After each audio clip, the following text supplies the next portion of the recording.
Hello and welcome to my YouTube channel, or welcome back. I'm Ashley and today we are going to be starting a new series, the very first series of this YouTube channel, which I'm really excited and nervous about. Today we're just going to be going over the introduction because there's a lot of information that is attached to this particular project that I want you guys to have so that you guys can be prepared for what's to come. So this new project is called the Greenbrier Bunker D&D campaign. It's an original campaign that I have come up with and have drawn inspiration from, like movies and TV shows and puzzles and stuff like that I've encountered in my time on this planet. We'll go over that a little bit more later, but I kind of wanted to go over it and kind of explain what's going on. So let's explain D&D. I'm sure that some of my subscribers may not know what D&D is. I would be a little surprised if you didn't, but on the off chance that you don't, here's a little explanation. D&D is Dungeons and Dragons, which is a TTRPG, which is short for tabletop role-playing game. And in a tabletop role-playing game, you just come together with a bunch of people to make friends and fight monsters and explore a fantasy-inspired world that your DM brings to life. And I just so happen to have a group of people who want to play this TTRPG with me and have trusted me to be their DM, which I'm very grateful for. You guys are wonderful and I'm excited to show you guys this world. It's a very long-term game. Some of the shortest playthroughs of this game are minimum of an hour long. They're usually called one-shots. So they're just little chapters in the overarching story. It's a very imaginative game and you are collaborating with your group to write an epic story. Each game, full game, is called a campaign. And it's basically like a novel where you have different stories and different storylines that creates the overarching story that is called the campaign. And the players get to choose what their characters do because they come and they play as a character in the story, and the DM kind of plays all the other characters that they come across, like the shopkeepers and the bad guys and the monsters, and they kind of help shape the story. They describe the setting. They're kind of like the narrator and the author of the story in a way. If you're doing an original campaign like we are, then they are definitely the author of the story. But there are plenty of source books out there that you can use someone else's story and still have a wonderful time and make it your own, because each player gets to create their character and they get to make it unique. So back to this particular project that I'm working on. This campaign is called the Greenbrier Bunker, as the title kind of cued you to. So I kind of want to go over the setting of the Greenbrier Bunker. Most people who are familiar with D&D are probably wondering why the title is the way it is. It's a not very usual D&D campaign. That's because it's not. This is not a normal D&D campaign. This is one that I've been creating for the last couple years, and it is set in the Greenbrier Bunker, which is a World War II/Cold War bunker that I just looked up. I don't know very much about it. I don't know any of the actual history of the Greenbrier Bunker. I don't know layouts of the Greenbrier Bunker. I don't know what the Greenbrier Bunker was used for. I don't even know exactly where the Greenbrier Bunker is. All I know is that it's a United States bunker that was around during World War II and the Cold War, because this campaign is set right after World War II and starts a couple days after the USSR started their nuclear testing. So the Greenbrier Bunker is kind of the starting of this campaign. The end goal of this beginning chapter is to escape the bunker, which we will go into more later. This particular party was invited to the Greenbrier Bunker, escorted by military transport, to participate and take part in a very special team that was cultivated based on their very special set of skills to take down the USSR and to help protect the free world from the communists and Soviet Union. That's kind of the setting of this campaign. So let's go into some of the what makes this campaign different than most campaigns. Obviously, the setting, it is set in the Cold War, right after World War II. I chose that setting just because I have always kind of been fascinated by World War II and the Cold War. It's a fun period to go about because like there was a whole bunch of like espionage and military secrets and a whole bunch of mystery that still surrounds that era. So I figured this would be a fun time, and there have been plenty of movies about like monsters being around this time period, things that have a more like D&D feel to them, you know? But yeah, I wanted to do kind of like a more modern twist on D&D, just so that it would be easier for people to wrap their heads around, maybe. I don't know. But another difference is this campaign is not nearly as combat heavy. There are going to be a lot more puzzles. It's definitely got a more like escape room feel to it, where they're going to be finding secrets and solving puzzles. Another part that is going to like help take away from combat is it's going to be a psychological thriller / horror, because I love that feel. When I started writing this, I was very big into horror. I have stepped a little bit away from that. That's why it's now a psychological thriller instead of just straight horror. But it's just a fun little twist that I feel like will help make it a little bit easier. And a way to help with the psychological thriller aspect of things, I had them roll a sanity check. So in addition to their strength, dexterity, constitution, intelligence, wisdom, and charisma, they had to roll a sanity score. So we will be playing with sanity, and we have been playing with sanity, which plays a pretty big role. If they do poor enough, then they will have permanent modifications to their character, which will change their character. I'm sorry, Deshawn, that your character got messed up so much this first session. I promise you it's not going to be permanent, and there will be a chance to get you back to the character that you want to be playing. And I'm going to try to figure out a way to make it so you can get your sanity back before the end of this Greenbrier bunker, so that you can enjoy this as much as possible. In addition to the big 6, I had them roll a 7th, so they have a score to roll with and make checks with. So their sanity will come into play, and it's supposed to help with the role play side of things, because this campaign is puzzle and role play based. I don't know why I didn't say role play before, but it is role play based, so that our players can get the hang of different accents, and they can have fun and have a safe place to practice their voices. And it's a more serious campaign, so hopefully there's less making fun of and less mocking involved. So I want them to be able to role play and have a good time. Another thing that is different from normal D&D campaigns is mutations. I chose this time period because radiation, there was so much questions and so much mystery surrounding radiation. So mutations were a pretty big thing. How mutations work is everyone started out as human, because everyone in our world is human. So they start out as human, and that's just what makes sense. And then I had them choose a second class that, as my party has realized, they are slowly mutating into that second race and getting the different ability modifications and such from that. Every time they mutate, they are hit by a wave of radiation, and they have to make a sanity check and a mutation check.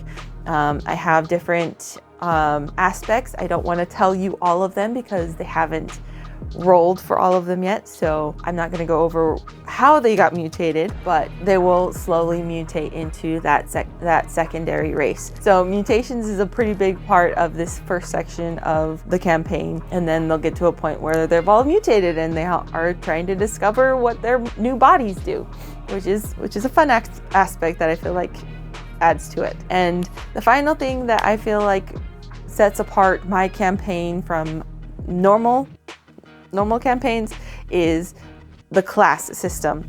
So your class is your job basically in Dungeons and Dragons, where your skill set is based.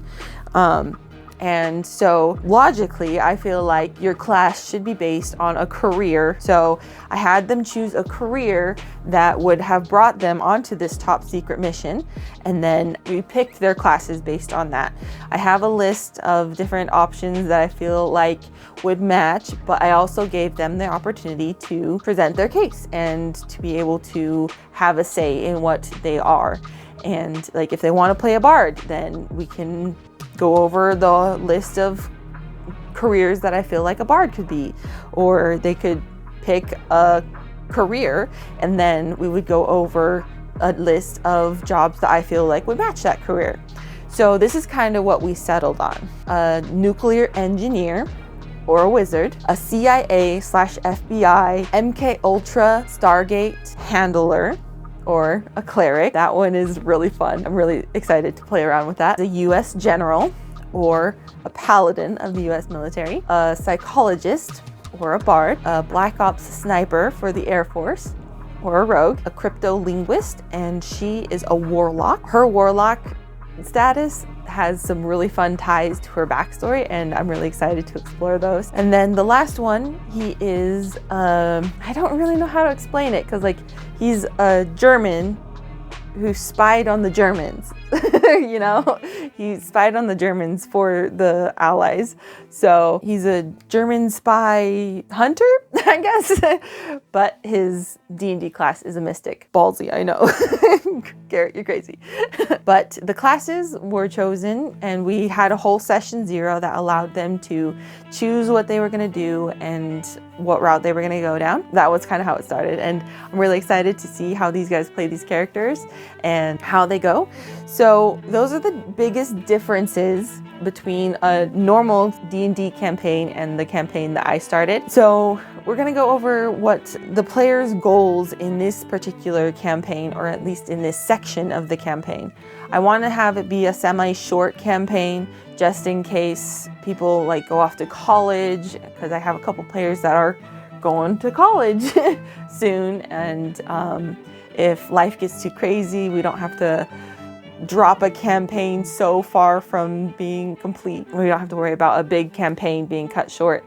There is a short-term goal, because initially I had written this campaign to be a one-shot and I kind of blew it up, so it's a 5-shot now.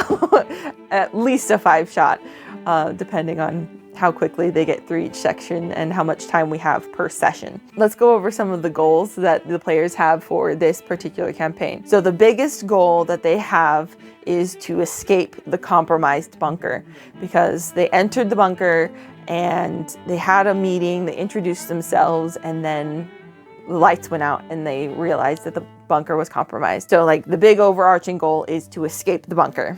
Some of the secondary goals are to figure out what this bunker was for and to kind of explore it and to figure out how to get out, and then solve as many puzzles to protect yourself, because most of these puzzles are pretty deadly. And then the final goal, or the final goal that I could think of, is survive with as much sanity as you possibly can, because they have to make sanity checks periodically. I think in this last campaign they made 4 sanity checks in 6 hours, and they're going to be encountering some more intense stuff that's going to cause them to have more sanity checks. That's why sanity is so important, because they lose sanity every time they fail a check. They can regain sanity if they roll a natural 20 or they solve a puzzle properly. So I'm not gonna completely demolish them, and it's not gonna be miserable at the end, but it just makes it more interesting. So that's kind of the basics of this campaign. I kind of want to go over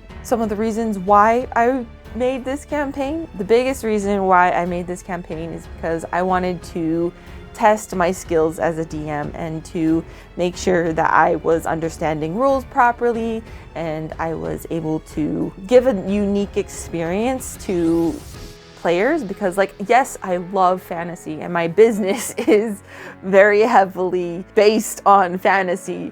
So like, it's not that I don't love fantasy. I just wanted to combine my love of fantasy and my love of history. And I felt like this was a very good brainchild to allow that. And then the second very big reason why I made this campaign is to allow people the opportunity to role play, because like I said at the beginning, a lot of D&D campaigns are so hyper focused on combat that the roleplay kind of just gets swept under the rug, and people don't always have the opportunities that they really want to be able to roleplay and to interact with each other and to build the story that way. And usually it's mostly focused on combat and fighting dragons, skeletons and wizards and necromancers and all that stuff. So I wanted to give people the opportunity to roleplay. So that's a really, really big reason why I started writing this campaign, is because our last group was going through like experimental phases where we were like, okay, who wants to DM? And so like almost everyone got the chance to DM, and I felt like this was a unique way to DM, and the group loved it, and so I kind of kept going with it. This run through of this campaign is a little different because I've had more time to think about it and to change some of the puzzles and the rules. Let's go into some of the things that I hope that either this campaign or this group will lead into. So the Greenbrier bunker is just the beginning of a much larger campaign. But it also gives people like a more bite-sized campaign. So this campaign isn't going to go on forever. It is a very short story. Like the Greenbrier bunker itself, they will eventually escape the Greenbrier bunker, and it's not going to take that long. So I want them to be able to have a short bite-sized campaign that they can digest, and then if they like it, we can continue. If they don't like it, we'll drop it, and I won't feel too bad about it, because like getting through the Greenbrier bunker was what I initially wanted this campaign to be, because I wanted it to be a one-shot, and then it turned into a 3-shot, and we didn't even get through anything. So like we didn't get very far, but that was a different time. That was a different group. We'll see how long this takes and see if they even want to continue after we get through the actual bunker itself. And then we'll go on to have another full campaign and see where that goes. So that's the main purpose of this D&D campaign and what I hope that it will lead to. But with this group, Garrett and I have loved playing D&D with these people, and we're hoping that they will want to continue and go on to play his campaign that he has been working on for even longer and harder than I have been working on my campaign. And the reason why we're doing my campaign first is, one, to give him the opportunity to compile all of his notes and all of his ideas and to make it a coherent campaign, because he's got like 12 pantheons. That's an exaggeration. I don't know exactly how many pantheons, but like he has such a cool concept on how to twist D&D and make it more his own. And if the group is okay with it, we haven't quite talked to them about it, because like we're just trying to see how they're gonna do as a group. But he wants to eventually maybe stream his campaign. It doesn't have to be with this group. We're hoping that it's with this group because this group is awesome. But eventually he will stream his campaign. But we're trying to see if this group will want to continue playing together in his campaign. And so this is kind of like a trial run for both the players and for us, and trying to see if we're a good match. Those are the two big purposes on this particular run through of my campaign, is to see if they want to do a full campaign or if they are just wanting to get experience in little sections of D&D and get a different taste for what D&D could be, because it's not all just combat. It doesn't have to be just combat. There are going to be some sessions, some 3-4 hour sessions where you don't fight anything, and I want to give them the opportunity to still have fun, where it's not just a shopping that just drives me nuts. Is like when they're like need to have a break from combat and they're not just constantly fighting, they just go shopping or do something silly, and it's just like, well, there are other puzzles and there are other ways to have a chill session where they're not fighting. There are going to be some sessions where they don't do any combat. They're just exploring and getting lore and solving puzzles, and they don't have to worry about combat nearly as much. And I feel like that is an important part of D&D that I want them to experience. Fighting dragons is so fun, but like it doesn't have to be the only thing you do in D&D, and that's a big reason why I wrote this campaign and I want to help people see that. It's really jam-packed. They say that for every hour of planning you do is an hour or two of gameplay. So if that's the case, then we're going to be playing the bunker for a while. Unless they bypass one of the puzzles, which as a DM, you don't want to railroad them into everything, but you want to give them the opportunity to bypass it if they want to.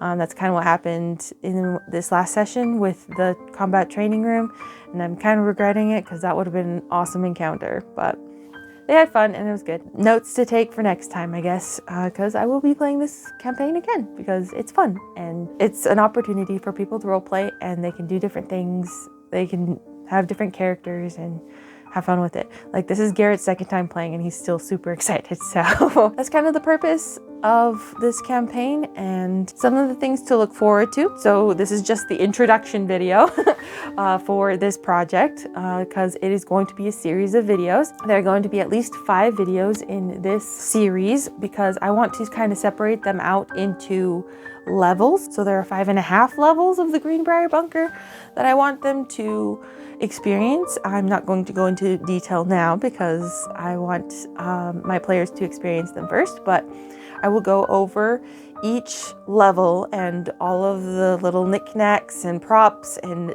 if there's combat on that floor, I will show you the battle maps and how I made everything and how I decided on everything, how things are going to work in the actual campaign. That's kind of how the videos are going to be separated out going forward by level. Each time I play this bunker, I'm going to be changing it and I'm going to make sure that it's unique every time because you can change puzzles, you can change floor orders, you can change all sorts of stuff, and I'm happy that this is a kind of a modular bunker that can be turned upside down, and it's not ever the same because like the puzzles make them go different directions and sometimes they encounter different puzzles first, and it's just super fun. But we're gonna go over my creation process in these videos. That was kind of a rant. But we're gonna go over the creation process and my discovery process and my shopping process when we're just going to go over the process. I'm not going to be releasing said videos until after my party has completed that floor, so I don't ruin the surprise for them because that would suck. Because like, can you imagine going and just watching YouTube and like you're subscribed to my channel and then you're in my party and then it just auto plays to my video and then you get spoilers? No, I'm not gonna do that. That's rude. So each of these videos will come out after my party has already completed that floor. If they end up stopping in the middle of a floor, then sorry, that floor is not coming out that week, and I'll have to come up with more videos to fill that spot for that week. All right, so that's kind of all I had for this video. In order to make sure that this video wasn't an hour long, because I was initially planning on doing the first floor that they encountered and the first combat they encountered in this video, but with all the footage that I have and everything that has been going on, this video would have been like an hour long if I had done that. So I want to make sure that this video is short enough that it's not going to drive you guys crazy. I kind of wanted to give you a little idea on what this campaign is going to be and what this project is going to be, so you know what to look forward to. And I wanted to give all this information because I had been trying to give little bits and pieces of this information over this last month as I've been creating the first 2 videos, and they were just really jumbled and didn't make sense, and there was just so much information that like each intro was like half an hour long, and just like I've gone through and cut out so much and it's still like 20 minutes and I still haven't added any of the actual project. So we're gonna break this down into the introduction, and then the next one will be a project, and then the next one will be the next floor, and so on and so forth until they have completed the bunker and potentially until they've completed the campaign. So thank you for your patience and for sitting here and listening to me talk about D&D and what I plan to do in the future. I really hope you enjoyed the video. I know it's not as entertaining or as flashy as some of my other videos and what I hope will come in the future, but I felt like an explanation video would be better than nothing. So if you like this video, hit the like button. I feel like that's pretty self-explanatory. If you feel like someone might be interested in watching this campaign and getting ideas or getting excited for the future videos and this project, which I'm super excited about, please share it with someone who wants to know more about D&D or wants to know some more of the potential that D&D has, because there's so much potential in D&D. It's not just the source books. You can come up with any idea that you want and use the D&D rules. In the comments, let's see, tell me what character you would play.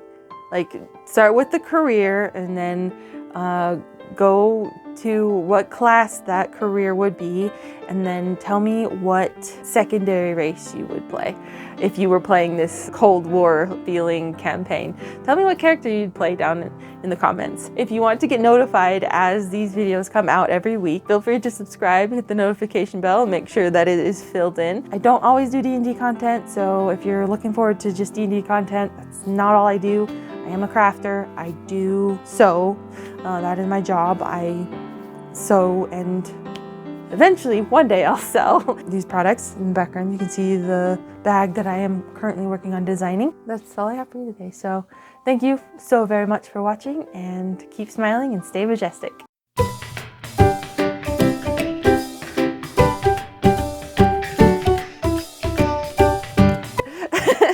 You know how it is. You got a big project coming up and something that you're passionate about that is a little scary. Here's a little slight little addition to the D&D thing. Some of the shortest games of this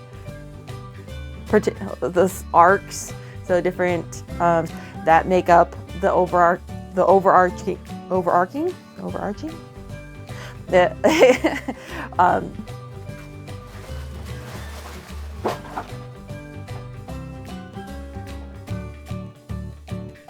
done?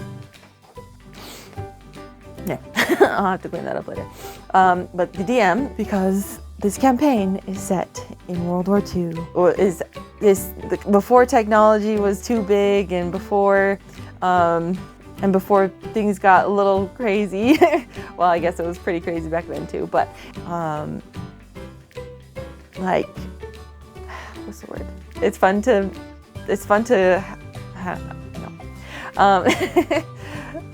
just because it's fun to mess with people. So in addition to strength, dexterity, wisdom, intelligence, and charisma, I feel like there's another one. What am I missing? Constitution. All right, which will affect the different types of effects that the sanity will have on them. So as all of them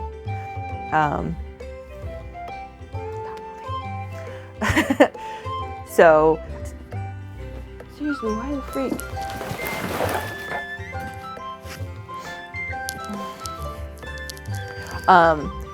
But so they're not all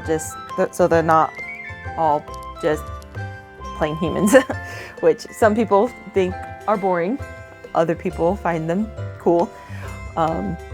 But they are one of the more boring races. Like, why would you play a fantasy game and not play a cool race, you know? But maybe you want to. I don't know. Whew, why do I bounce?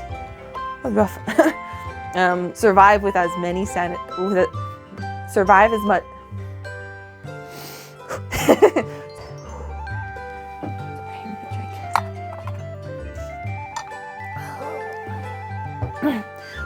And this campaign, because it only has a maximum of 5 sessions. It probably has more than that, but I'm going to have them Okay, they have a certain amount of